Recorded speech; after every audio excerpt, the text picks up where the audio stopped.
Muy queridos hermanos sacerdotes que nos acompañan en esta celebración, Padre Manuel Quito, párroco de San José de Ancón y coordinador de la liturgia, Reverendo Padre Jonathan Guale, párroco de San Jacinto del Morro y coordinador de la Pastoral Juvenil Diocesana. No sé si está el Padre Pedro García, parece que nos estaba acompañando en el Sacramento de la Reconciliación, que es párroco de Manglar Alto.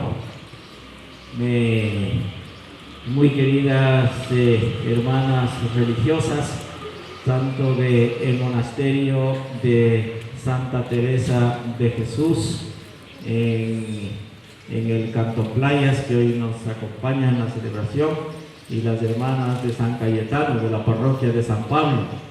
No sé si hay algunas otras hermanas religiosas que están presentes, no alcanzo a divisarles si están por ahí. Queridos hermanos seminaristas de nuestra diócesis, bueno, quizá no me voy a acordar bien los nombres, ¿no? Pero tenemos Byron, David, Joao. Y César no ha podido acompañarnos porque tenía otra tarea pastoral que le asignaba el seminario en Guayaquil. Gracias a Dios, pues contamos ya con 4 seminaristas que inician este proceso histórico de la nueva diócesis de Santa Elena. Muy queridos jóvenes, hombres y mujeres de las distintas jurisdicciones parroquiales que nos acompañan en este segundo encuentro de Pastoral Juvenil. Quizá algunos de ustedes no se animaron a participar porque este tiempo es un tiempo un poco inestable, tanto en seguridad como en emergencia energética. Incluso hasta última hora no sabíamos si íbamos a poder contar en el horario del encuentro con la energía eléctrica, pero gracias a Dios pues parece que casi todo lo planificado va a salir en el tiempo de servicio eléctrico. Hoy la palabra de Dios, especialmente el Evangelio, nos invita a reflexionar sobre el reto del testimonio de la fe. Y el mismo Señor en el Evangelio de San Lucas nos presenta 2 opciones contrapuestas, ¿no? Ante la persona de Jesús, ¿no? Una de aceptación, otra de rechazo, una de fe, otra de incredulidad. Y viene formulada esas 2 opciones de una manera tan sencilla y clara, ¿no? Que el Señor dice: aquel que me confiese abiertamente delante de los hombres, yo también le confesaré abiertamente delante de los ángeles de Dios. Esa es la primera opción. Y la segunda dice: el que me niega o el que me rechaza delante de los hombres, yo también le rechazaré delante de los ojos de Dios. Yo quisiera aquí rescatar una idea, porque siempre la palabra de Dios es inagotable y puede tener pues muchas vertientes como para profundizar en su comprensión. Pero yo quisiera que nos demos cuenta que el juicio final de Dios no depende solamente del último momento, ¿no? Sino que depende de nuestra actitud ante la persona de Jesús, de lealtad o deslealtad a Él. Se va configurando la sentencia final de nuestra vida, ¿no? Y eso nos permite tener un tiempo para poder rectificar en el camino, si es que nos hemos equivocado, si es que hemos cometido algún error, nos permite rectificar. Es lo mismo que ocurriría en un proceso educativo, en el colegio o en la universidad, ¿no? tiene muchas más opciones para el estudiante que le vayan evaluando durante el año lectivo, ¿verdad? Que le califiquen la actuación en clases, que le califiquen los deberes bien hechos, que le tomen unos exámenes parciales, de manera que uno no se juega la nota solamente al final, ¿no? Porque eso sería mucho más difícil, ¿no? de aprobar el año lectivo, ¿no? Si nos dejaran un único examen el último día de clases, sería mucho más arriesgado. Además, porque no somos tan ordenados, porque en la mayoría de los casos, cuando realmente estudiamos, es la víspera del examen. Entonces quedaríamos muy comprometidos. Y entonces, pero Dios conoce nuestra debilidad y por eso nos da la oportunidad a lo largo de nuestra vida, ¿verdad? Ir preparando una buena nota para el examen final.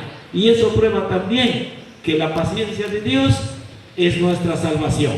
Si Dios no tuviera paciencia, si Dios no nos diera tantas oportunidades, pues quedaría muy comprometida nuestra salvación definitiva.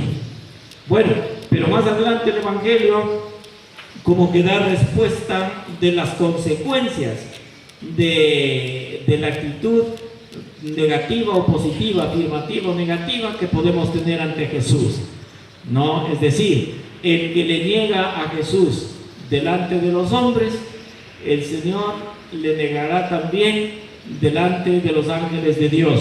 ¿Por qué? Porque a lo largo de su vida ha ido configurando una actitud que se identifica con lo que el Señor llama el pecado contra el Espíritu Santo, que es un pecado muy peligroso. Y al mismo Señor dice, bueno, cualquier cosa que hagan, que le insulten al Hijo del Hombre, es decir, a Él personalmente, dice, se le puede perdonar. Pero el que cometa, el que blasfeme contra el Espíritu Santo, no se le perdonará ni en esta vida ni en la otra. Y esta es una afirmación del Señor que causa mucha curiosidad, que causa incluso mucho temor, porque a veces uno se puede preguntar, bueno, ¿y cuál mismo es ese pecado contra el Espíritu Santo? Para intentar evitar, pues no, porque si no se va a perdonar ni ahora ni después, hay que procurar cuanto antes evitarlo. Y ese pecado pues no es más que una actitud de mala fe, de negación al Señor delante de los hombres, porque ha partido de una mala fe, y partiendo de una mala fe que distorsiona toda la verdad, ocurre que cierra ese pecado contra el Espíritu Santo, cierra los ojos a la luz de Dios.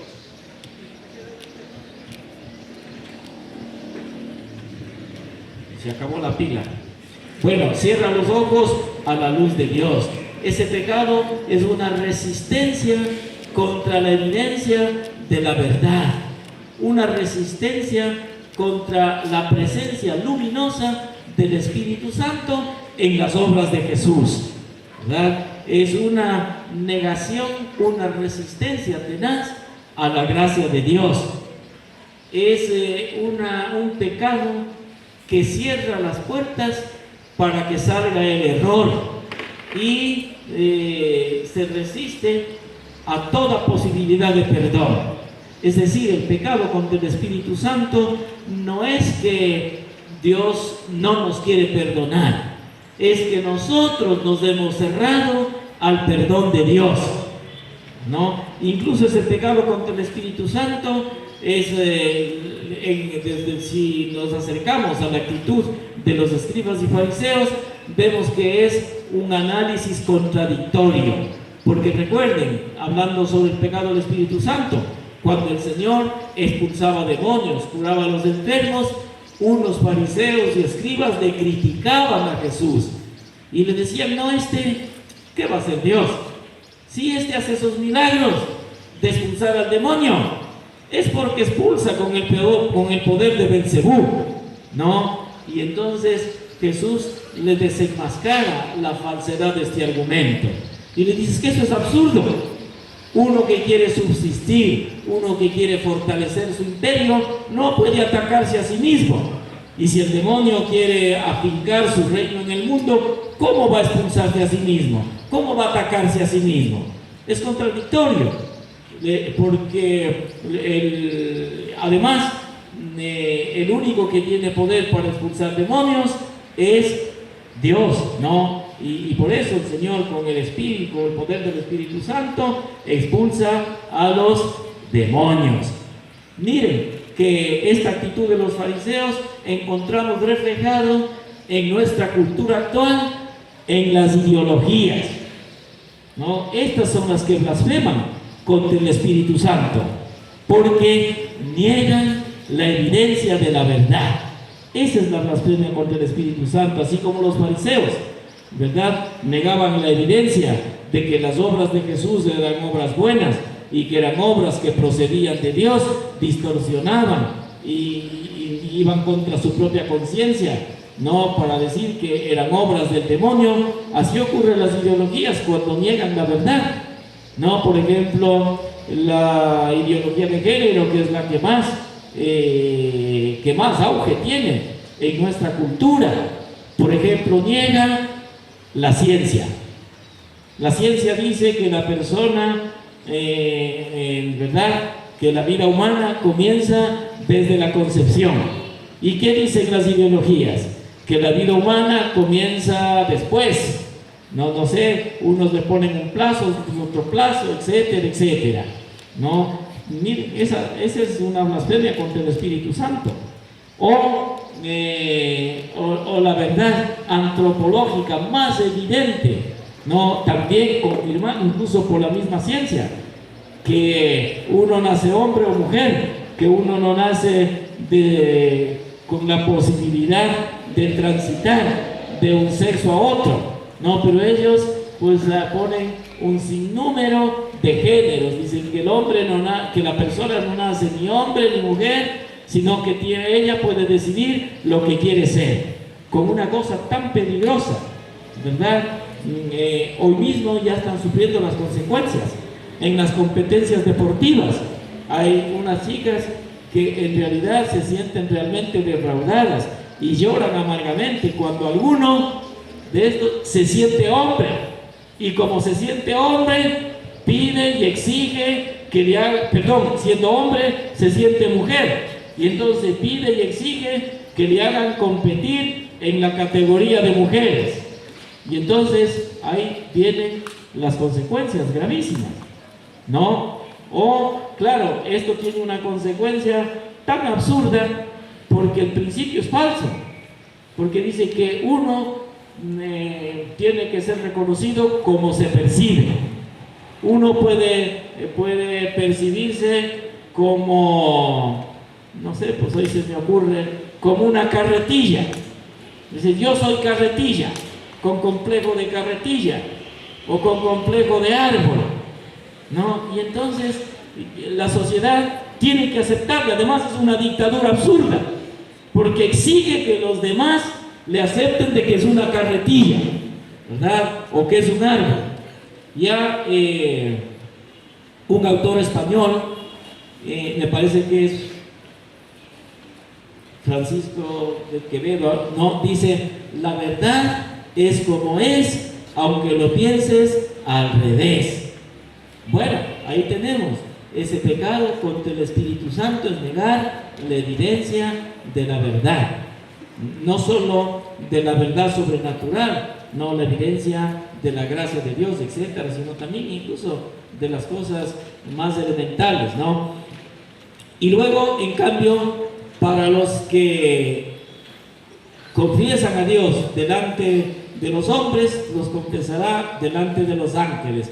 Para esos, en cambio, dice que hay una asistencia especial del Espíritu Santo, de manera que no deben tener miedo cuando sean juzgados por estos tribunales injustos, porque de hecho han metido a la cárcel a muchos que se han negado a aceptar la ideología de género, a profesores en los colegios o a médicos. Bueno, les voy a contar un chiste sobre la ideología de género. Y quizá eso les va a ilustrar mucho. Me acordé de golpe, ¿no? Dicen que llegó una señorita, entre comillas, al médico y le digo, doctor, vengo para que me examine. Le examina el doctor y le dice, oiga, señor. Y él dice, doctor, un momentito, señorita, por favor. Y entonces el doctor le dice, bueno, señorita, lo que quería decirle es que usted tiene cáncer de próstata, ¿verdad? Entonces, bueno, así de absurda es la ideología de género, ¿no es cierto?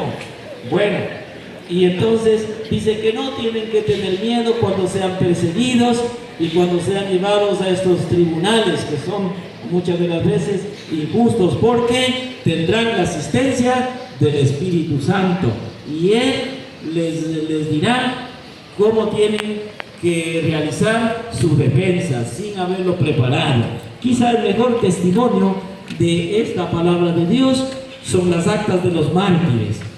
Los mártires en realidad tienen una luz tan especial el momento en que ya van a ser sacrificados, ¿verdad? Por confesar a Dios delante de los hombres, ¿no? Y dicen unas palabras bellas. Hace poco celebraba, ayer me parece que era, o anteayer, la fiesta de San Ignacio de Antioquía. Y entonces ese discurso que él dice, ¿no? Con una visión sobrenatural estupenda. Me gustaría que ustedes se acerquen a leer algunas actas de los mártires y ahí van a ver cómo el Espíritu Santo les asiste en el momento de que tienen que dar testimonio, no solo con sabiduría, sino también con fortaleza. Bueno, para poder dar testimonio de Jesús ante los hombres, para poder evitar el pecado contra el Espíritu Santo, para poder confiar en su testimonio, necesitamos hacer nuestras las palabras de San Pablo, que hoy ora, ¿no? Y también nosotros, y yo también oro por cada uno de ustedes, como San Pablo hace por los Efesios, dice al Padre y al Hijo, para que les dé la sabiduría necesaria, para que puedan comprender la grandeza de la vocación a la que han sido llamados, la vocación a la santidad, a la perfección, la vocación al amor, esa vocación que se realiza de diferentes maneras, se realiza en el matrimonio según el proyecto de Dios, se realiza en la vida consagrada, dedicada plenamente al Señor, renunciando al matrimonio, o en el ministerio sacerdotal, que también tiene muchas semejanzas con la vida consagrada, ¿no? En la vida misionera, ahí se realiza esa maravillosa y grande vocación a la que el Señor nos ha llamado. Sin la sabiduría corremos el riesgo de no descubrir la propia vocación a la que Dios nos ha llamado. Y esto es importante, de eso depende nuestra vida y nuestra felicidad, de descubrir la vocación a la que el Señor nos ha llamado. Y dice, para que también puedan descubrir la riqueza de la herencia que Dios tiene preparado para sus hijos, la herencia de ese cielo nuevo y esa tierra nueva, donde reinará plenamente la justicia y la caridad, es decir, la justicia y el amor. Solo con la gracia de Dios es posible, ¿no? Y conociendo esta verdad que nos viene por medio de Cristo resucitado, que ha sido, nos dice la carta a los Efesios, San Pablo, ¿no? Esta realidad se nos concede por Cristo resucitado, que ha sido puesto por el Padre como cabeza de la iglesia, para que desde la cabeza, ¿verdad?, se organice la acción de Dios en los miembros. ¿Y quiénes somos los miembros? Cada uno de nosotros, cada uno de los bautizados, ¿verdad? Estamos comprometidos para trabajar plenamente por el proyecto de Dios que tiene como meta ese cielo nuevo y esa tierra nueva. Pero claro, esta gran sabiduría no solo nos sirve para estas tres cosas que nos apunta el Evangelio: para confesarle al Señor abiertamente, ¿no? Ante los hombres, para evitar el pecado contra el Espíritu Santo y para confiar en la asistencia del Espíritu Santo, especialmente en los momentos difíciles, sino que también nos sirve para reconocer en un canto de gratitud al Señor por la obra maravillosa. Nos dice eso el Salmo responsorial, el Salmo 8, ¿no? De que damos gracias a Dios por la grandeza de su poder, con el que ha hecho la creación, la tierra, la luna, las estrellas, pero sobre todo dice por la creación del ser humano, que lo hizo poquito inferior a los ángeles, dice textualmente, ¿no? En dignidad, pero más grande en el corazón de Dios, en la caridad de Dios, porque como dice la carta a los hebreos, a qué ángel dijo jamás, hijo mío, yo te he engendrado hoy, pero en cambio a nosotros sí, porque somos hijos en el Hijo, somos hijos con una fuerza teologal, con una fuerza total, aunque somos de adopción, pero tenemos la misma filiación compartida del Hijo. Y eso no dijo de ningún ángel, porque el ángel no pasa de ser, aunque tenga un poco más de dignidad por ser un ser puramente espiritual, no estar mezclado con la materia como nosotros, pero ellos no pasan de ser mensajeros de Dios. En cambio nosotros somos hijos de Dios, y por eso el Señor nos da una y otra oportunidad. Aquí también aparece ese mismo concepto, que la paciencia de Dios es nuestra salvación. A los ángeles se les dio una sola oportunidad en su existencia para que elijan a Dios o contra Dios. En cambio a nosotros, las veces que hagan falta, 70 veces 7. Si 70 veces 7 le hemos ofendido al Señor, le pedimos perdón y el Señor nos recupera la dignidad de hijos, porque su amor paternal no puede revocarse, y eso es lo que nos mueve a corresponder al amor de Dios y a confesarle, no abiertamente ante los hombres. Por eso hoy, en esta tarde, yo quisiera pedirle al Señor que a cada uno de nosotros, especialmente a los jóvenes que hoy se han reunido, nos ayude a fortalecer nuestro testimonio de Cristo ante los hombres, no solamente en la casa, no solamente en la iglesia, no solamente en el grupo juvenil, porque mucha gente es bien cristiana y bien católica en los círculos internos, pero cuando se encuentra en otros espacios que no son los espacios propiamente de fe, uno mira y parece que se portan como ateos, no, parece que no tuvieran fe. Aquí va mucho más allá, porque está bien confesarle al Señor al interno, ¿verdad? Ahora en el encuentro juvenil, pero ¿serán capaces ustedes de confesarle a Dios en otros espacios? En el colegio, en la universidad, en el trabajo, en el mundo hostil. ¿Serán capaces? Eso le pedimos al Señor, que nos haga dar ese siguiente paso de confesarle abiertamente ante el mundo en que vivimos, y no solo con palabras, sino también con nuestras propias obras.